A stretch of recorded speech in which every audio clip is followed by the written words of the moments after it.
আত্মা কি নিজের কর্মফল অনুযায়ী জন্ম নির্বাচন করে? এই প্রশ্নটি আধ্যাত্মিক দর্শনের অন্যতম গভীর বিষয়। সরাসরি বললে আত্মা সচেতনভাবে নতুন জন্ম বেছে নেয় এমন নয়, তবে তার সঞ্চিত কর্মই পরবর্তী জন্মের ধরন নির্ধারণ করে।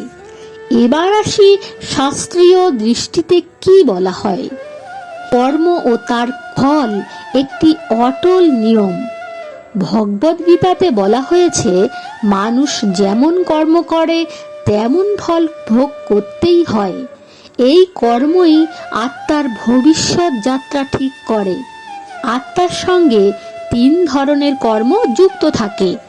সঞ্চিত কর্ম, বহু জন্মের জমে থাকা কর্ম। প্রারম্ভ কর্ম, এই জীবনে ফল ভোগ করার জন্য নির্ধারিত অংশ। আগামী কর্ম, বর্তমান জীবনে আমরা যা করছি, যা ভবিষ্যতে ফল দেবে।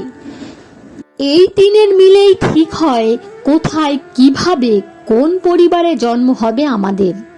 নির্বাচন নাকি নিয়ন্ত্রণ, এখানেই মূল বিষয়টা।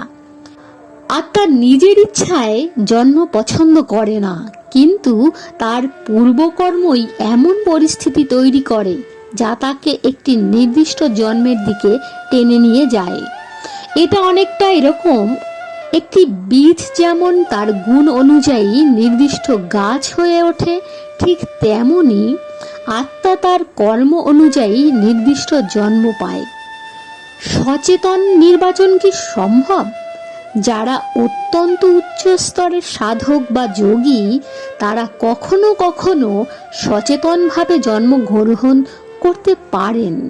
তাকে ইচ্ছামৃত বা অবতারত্ব বলা হয়। যেমন অনেকেই বিশ্বাস করেন শ্রীকৃষ্ণ বা শ্রীরাম স্বেচ্ছায় অবতীর্ণ হয়েছিলেন, তবে সাধারণ মানুষের ক্ষেত্রে এটি প্রযোজ্য নয়। সহজভাবে বোঝা, আত্মা যাত্রী, কর্ম তার ব্যাগেজ, জন্ম তার পরবর্তী গন্তব্য। তুমি কি নিয়ে চলেছ সেটাই ঠিক করবে তুমি কোথায় পৌঁছবে বা তোমার জন্ম কোথায় হবে।